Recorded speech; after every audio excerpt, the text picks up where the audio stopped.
Hey, good morning, Jamie, Greenway Pressure Washing, Cherry Hill, New Jersey.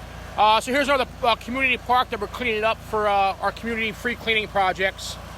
Let me flip the camera around. So as you can see, this is Kenilworth Park in Cherry Hill, and this one is pretty bad. See how much algae is on this. I can't believe that the kids actually have to play on this. So not after today, we will have this cleaned up for them.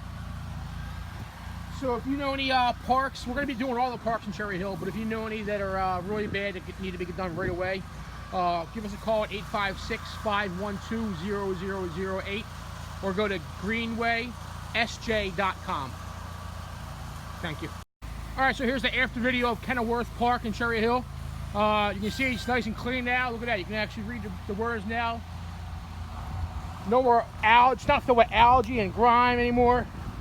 So I'm happy to say that the children can come here and play and have a nice clean place to play. All the stuff they play on has all been sanitized and cleaned. So there it is, guys.